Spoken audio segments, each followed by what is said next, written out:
we can go further. So what is a Sufi, what is a mystic?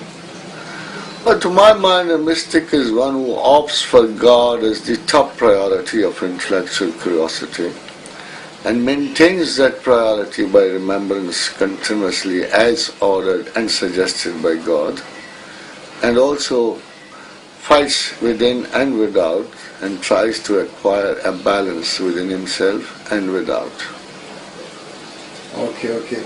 So, and especially in this country, we see like many manifestations of Sufism who maybe are not directly related. So, what is not a Sufi, we can say? Well, these days you hardly see a Sufi because Sufi is not understood by percentages. It's not that this is 1 in 100 or 1 in 1,000, or it could be 1 in millions, 1 in billions, because the basic sincerity to search for God and then to pursue it all their life is basically the main obsession with a person who's intelligent, whose inquiry insists on finding truth. And maybe in the beginning and you search for knowledge and you search for the knowledge within yourself. But to my mind, the natural end of all curiosity and knowledgeability and search and hunt for truth ends up with God. And we have seen many other people who fall short of this expectation on the high end of their moral exhibition, and they fall short. They look for possessions, powers, they look for strength in their own self rather than, getting rid of their self. For us, the law of God is very clear that anybody who wants to find me should find an opposition in his own self. So anybody who looks like promoting a sense of power in him or a possession in him does not qualify for a Sufi. Over the years, I must say, when everything is corrupted, Sufism is corrupted most. For example, we have to find out whether there can be a Sufi in other religions or not, and we say no, because all other religions are a regular procedural progression on knowledge of God. And starting from Adam to Muhammad sallallahu alaihi wasallam, we are proceeding towards getting more and more knowledge about God. So if the Jew says, I have found God, we will not believe, because it is just a nursery of believers. And then we come to Christ and we know for sure. They were more progressive than the Jews, but then they also fall short. The man has always been maturing in his knowledge, and so the message has also been maturing with the same speed. And with the ages, with prophecy, they have been progressing. Finally, it ended up, the revolutions ended up with Quran. And if anybody who doesn't believe in the Quran and the Prophet of God and the Prophet who brought Quran would not be qualifying for a fuller knowledge of higher idealism or metaphysical entities or God himself. So we say it's very difficult to find God without Islam. It's not possible. So, do you think it remains some Sufi in Pakistan, or it's finished maybe? Well, Sufis are mostly, they don't claim things, they don't bother. The worst thing in the social life is to look for projections, and Sufi is anti-projection. All the qualities which are known for a successful man are reverse qualities for a Sufi.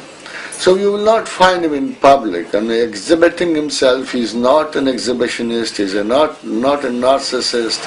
He doesn't have those sort of things which qualify him as a successful worldly man. So it's obvious that you will not find Sufi running on the roads or claiming things for himself, or exhibiting his exercise or modeling himself into yogas or lamas. This is not Sufism. This is only concentrational arts. Yes. No sound, please. Okay, we can continue. So you were telling me that there is a constant remembering of God within a Sufi.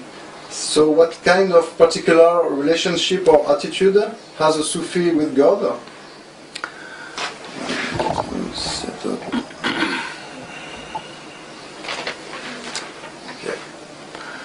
That's with all the greatness Allah has. I mean, say, you are honored with one thing, that you can reach Him. The thing is, God has created this world for Himself. It's not that we created this earth. It's not that we created all this jam-pack of this world. So naturally, He means some business with us. And He has explained it in so many verses. Inna hadaynahu sabila imma shakirin wa imma kafura. I gave you a talent, I gave you thinking, I gave you wisdom, I gave you apparatus of mind to think. And all I wanted was you should go on earth, think about life, think about your surroundings, think about the universe, think about your life patterns, and try to find out that who's the maker, who's the creator.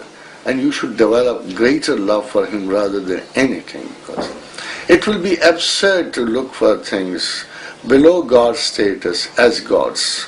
So we are bound to consider God as the top truth, reality. And not only that, that the one who interferes in every bit of our life, in our first breath, in our last breath.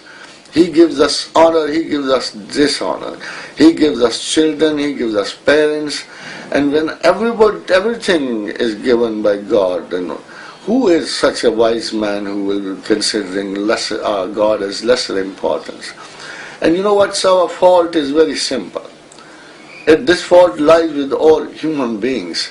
We give lesser importance to the top priority and more importance to the lesser priorities.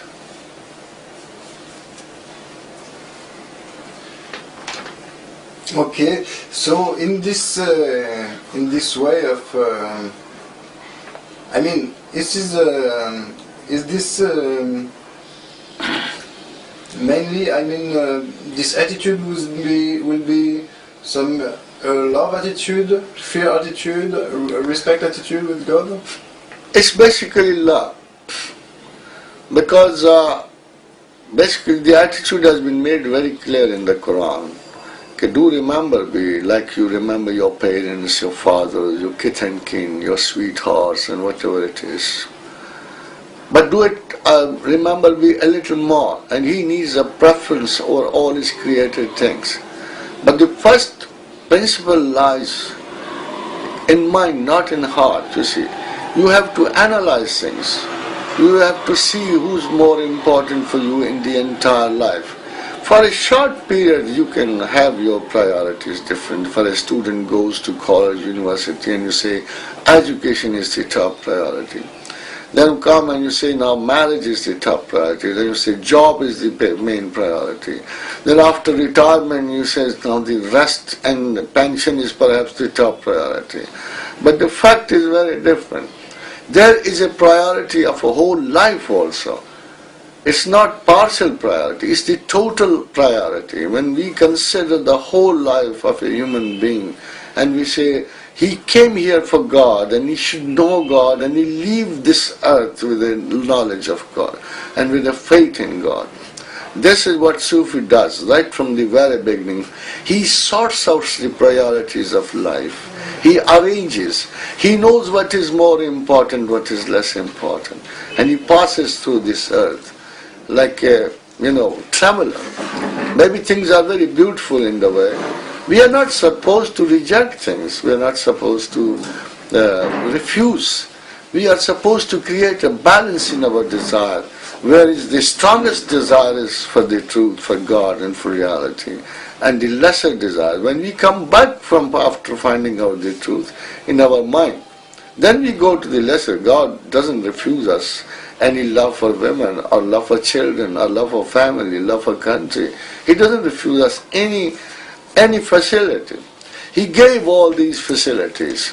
Life is a protocol made for human beings to arrange all those facilities, to make it possible. He made it possible for man to be comfortable on earth and to look for him, and to search for him, to refuse him, to deny him, to accept him is the main project of the human life on earth.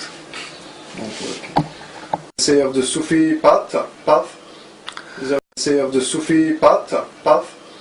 Is there end achievement? Well, I must say, how can you limit the search, or how can you place a destiny when a finite being is moving into an infinite side, you see?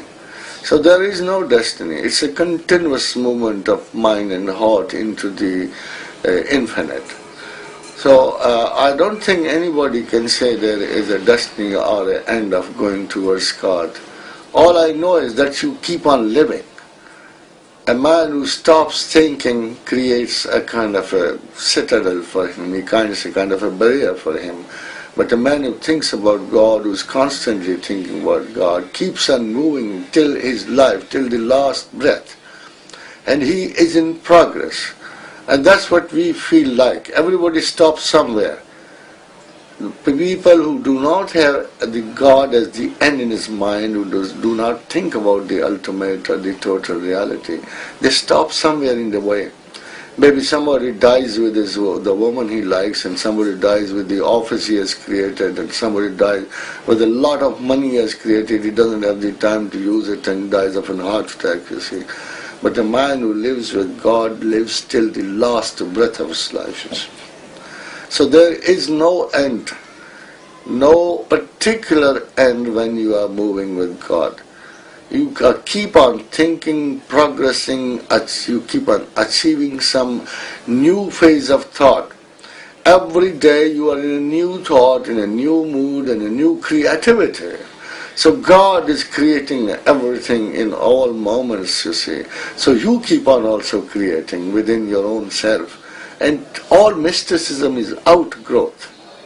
All mysticism is outgrowth. Remember this thing. We keep moving from one state of mind to the other state of mind, you see. Because this is the progress. In fact, it's intellectual progress, it's thinking progress. Maybe we are only intelligent like animals. And then we move on and we see we are intellectuals. And then move on and we concentrate and we see we have intuitions. But the last degree of the most refined intellect is ilham, which is mystics and men of God, you see. And ilham has no bounds. It's unlimited. Till you live, till your last breath, the fragrance of that knowledge of God, and also your own study of yourself, you see, it keeps on increasing. There is no end to the intellectual capacity of a mystic. So I always thought, wherever a mystic is, he is the top intellectual of his time. And remember one thing, mystics always remain in good humor. There are two kinds of honesty, you know. If an honest man is a pungent and bickering man, he doesn't belong to God. But anybody who is honest with a good temper. Okay, so how could you, if there is no end, perpetual progress, how could you define the state of Fana and Baka? These terms have been very much misused by the lesser mystics. Perhaps they were not mystics at all. They talked like mystics, they looked like mystics, but they didn't have any sense. Fana doesn't mean the way that we get lost in God. No, there's nobody who gets lost in God. Fana means to do away with our own physical instinctive qualities and to fill in the better ones that are given by God. Suppose I'm a mean man, and I was a mean man. Suppose I am a grabber, and I've always been a grabber. Suppose I'm a liar, and I've been a liar, you see. So when I know that I have these bad qualities. I have to do away with them. I have to finish them. I have to march on to learn truth. Instead of, you see, lying, I have to be generous. Instead of being mean, I have to depossess myself of those qualities. And when I do a changeover from this set of qualities to the other set of qualities, it means fana. And baqa means to be stable with those qualities which I've gained. It doesn't mean that you fall into the lap of God and He covers you up. It doesn't mean that. These are terms which have always been misintroduced. They are misused. They create a lot of confusion in the minds of people, perhaps. But over the end, when you lose all your qualities, then God takes you over. I empty myself. I empty myself with anger, with greed, with desire, with all sins. And I say, oh God, take me over. And then He fills me with His own qualities. And what are those qualities? He's Rahman, He's Rahim, He's Kareem, He's Salam, He's Mu'min. So a person looks like God. He's not a God, but he feels like God. People feel like that he's as kind as God could be. He's as nice as God could be. He's as truthful as God could be. So that's fana. It's almost achievement, an achievement of qualities. First we try to follow our prophets, because the best of the qualities a human being could have from God has our prophet. And then we try to follow our prophet. This is called fana fi Rasul. And even below that, they say fana fi Shaykh. For Shaykh, suppose my students, they would say, we will like to end up like our teacher. But the teacher is not the end. So when they have acquired my qualities, they would say, we will like to end up with the teacher of the teachers. That's Prophet, that's fana fi Rasul. And then when we know that our Prophet leads us to God, and all those qualities which are found in the Prophet, they have been on the human level, on an earthly level, they have been transferred by God to human being. So we say, this is fana fillah. Okay. So finally, a Sufi can know God or not? So? He certainly knows God. I'm saying nobody else knows God than him, better than him. Because if he is not sure, there are three steps. First, you have a mental argument for God. Every literate, every Sufi passes through this torture. He goes through skepticism. He goes through all what Marxism tells you. He goes through logical positivists. He goes through skeptics of East and West, agnostics. He goes through all forms of denials. That's what our kalma also is. La ilaha illallah. Try to establish what is not God before you say there is God. And when we finish our argument, when we complete, we know there is no doubt left in our mind. And this search should be at the topmost level. Whether you are challenging or you are being challenged by the new Darwinian or the old Darwinian, whether you are being crossed by a logical positivist or anthropologist, we see all these skeptic points about God, and we say they are not wrong people. They have raised the right kind of questions, and we try to know the validity and truth of those questions, and then we answer them back. We have more powerful arguments, you see. So when we get out of this ordeal of curiosity, we say there is no doubt in my mind there is God.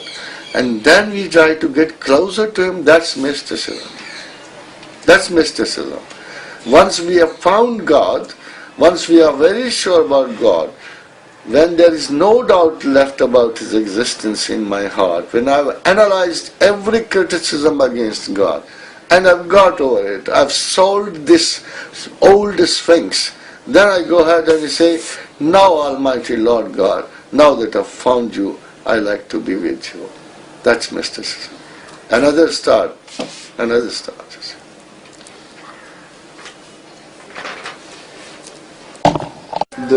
can say the relationship between God and the world and with man. As I told you before, it's that we did not create this world.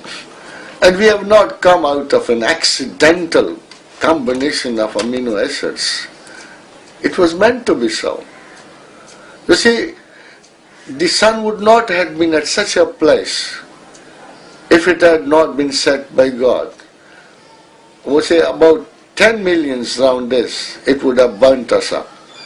And 10 million years beyond, it would have frozen us. So moon, all these constellations, the placings, they are not accidental. They have been set to create a life belt in this universe, in which a special experiment was done by Almighty Allah to create human beings. And then not only to create, He gave us something very extraordinary. I believe Allah has been, we are like robots, you see. We are all like robots. And He created so many numerous, you see, kinds of robots. Unlimited numbers, you see. We have 1.3 million sorts of creation on earth. There could be 13 million in the skies also. Different sorts of creativity He has been doing. Then He thought, I need somebody special. I should give him a choice. Because He gave choice to nobody. Not to people, not to jinns, not to angels. He thought, this is what I force on them. Things believe in me as God because they have no other option. So He made a decision to give somebody an option whether he believes in me or not. And for that He created a very special instrument. And that's what we call our mind, our thinking process. He gave us thinking, He gave us mind and apparatus. And then He gave us the choice. Do you believe in me or do you not believe in me? You see, that's a classic maneuver which God made with human beings. And in lieu of that choice, He made us more superior than anybody else in God's earth, you see. So He gave us the superiority over all the rest of the things. And then He gave us a credit. Even if you made a little effort and you reach the recognition, you will be awarded, you see. Somewhere in the skies or somewhere in the universe you will be awarded a reign over my very special utopia that's called heaven, you see. There are other contenders also. Angels thought they deserved that utopia.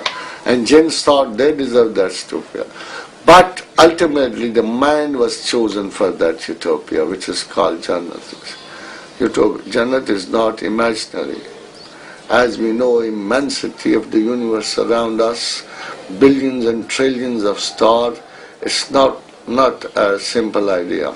If you look at the mountains when the green streak comes, and we know it is emerald in this mountain, you can always suppose after 15 more billion years perhaps this whole mountain will turn into emerald. Similarly, there could be stages, places in the universe in which the whole mountains could be of emeralds. The ground could be very different. It's all combination. We are being given days. He could create much finer places up there. So nothing is imaginary. What people thought, there may be, it must be an idea, Jannat may be an idea, Dozakh may be an idea, yeah, heaven or hell is not an idea. They are not imaginary creations. God doesn't tell a lie. When He tells you, you have to go there, you have to go there. These are the chosen pathways. And when you end up your life, you go those paths. If you have discovered the truth in reality, you have another way. It's like, you see, the pub and people come from outside, they put them in quarantinas because they are afraid they may not have brought something, big disease around in this earth. They are poor, they are examined, and there they are brought out. Similarly, you see, we are put in the graves. It's kind of a quarantina. It's a gateway to the higher galaxies beyond us, you see. The squeezed time of 70 years and ultimate goes to the billions and trillions.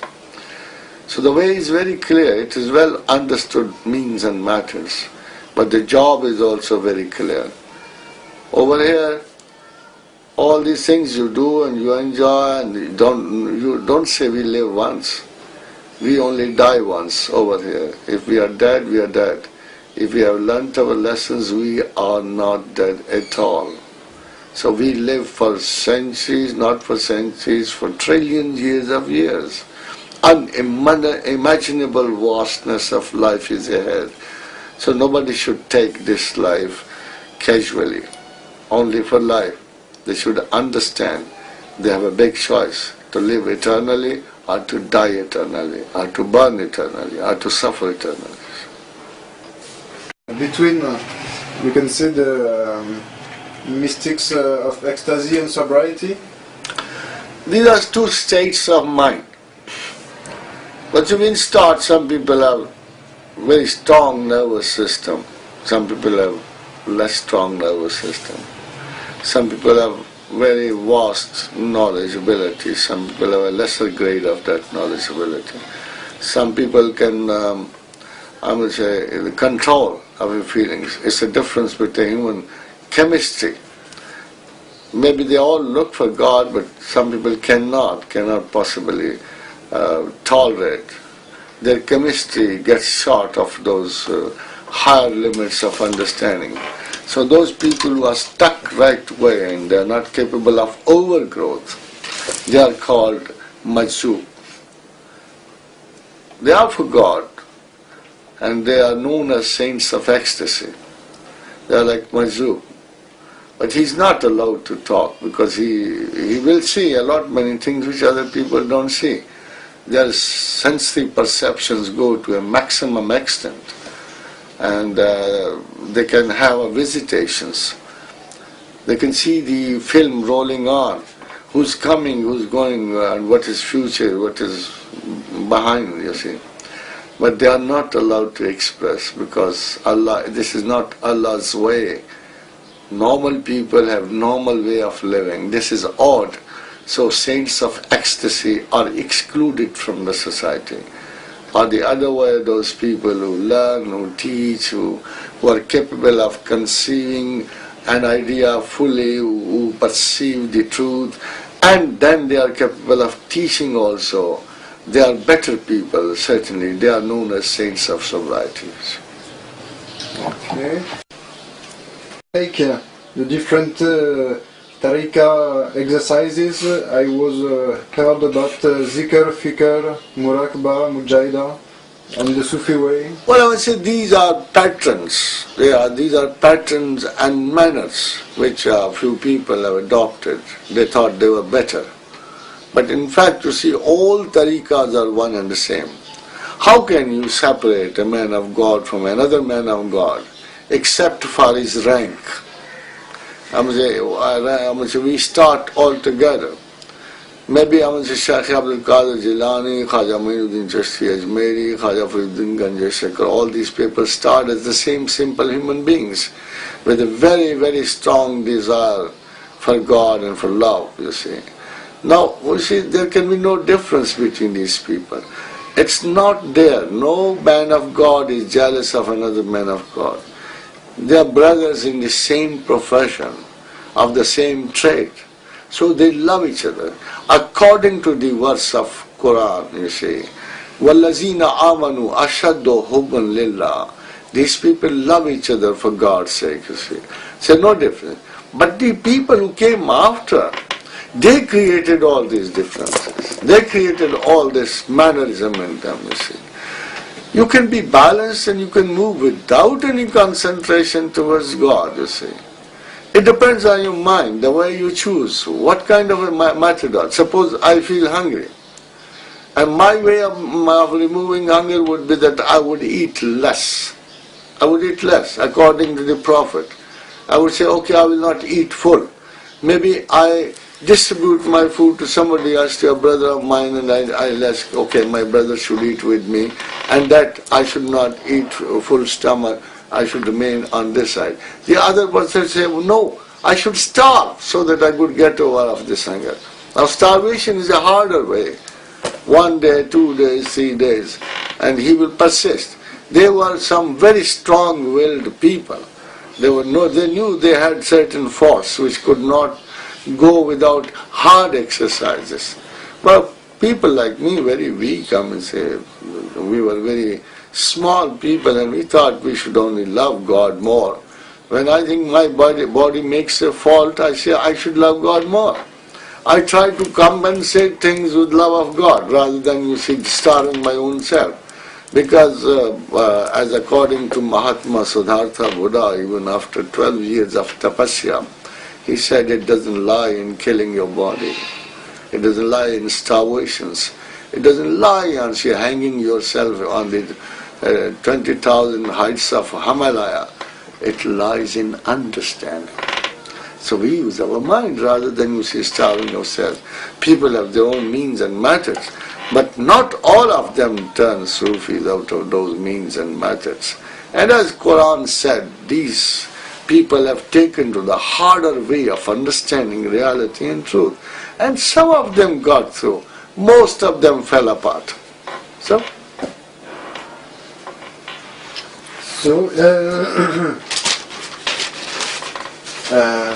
this is a question is more related to Pakistan. Do you think there is a kind of golden age of Sufism who ended? I think it's the beginning of the golden age of Pakistan. Of Sufism. Yeah, Sufism in Pakistan. Sufism, Pakistan are one and the same, frankly telling you. This country is not a politically made country. This country was basically made with one slogan. And the slogan, which I already told you, which is the greatest priority of the saints, that the whole earth is made for God. Pakistan ka matlab kya? What is the meaning of Pakistan? They used to raise slogan, La ilaha illallah, there is one God and no God. So the whole country is basically made out of a mystic law, of a Sufi law, that this country belongs to God and is made by the people of God. And then we fell apart, we deceived ourselves, we deceived our ideals, and then we suffered until now we are suffering. But now there is a movement of revival. All movements should be in time. All revolutions come when God wishes them to come, not me, not you. So the time has come, and Allah means so. People are reviving their old faith, they are coming back to God, they are coming back to that Unitarian concepts. They know they have made a mistake, and there's a mistake they have made, they are very bad rulers on them, you see. So they are starving, they are short of electricity, they are short of everything. Whereas this country is richer than hundreds in practical. So we know now we have to get back to God, we have to beg Him so that our children don't starve as we are starving, you see. So back to Sufis. It's not Sufism, back to the real Islam, back to the real believers. Sufi is just a word. But the real word for this is a mu'min. To gain that Iman, to gain that Islam and Iman. You see, Islam is a general condition of faith. Iman is a very particular condition of faith. Iman is equivalent to Sufism, you see. Sufi is rather a word given to a mu'min, a man who has high faith in God. So in Pakistan we are turning back. Kullu yarjiun ila asl. Everything goes back to its origin. So we are also going back to our Prophet and God. Inshallah.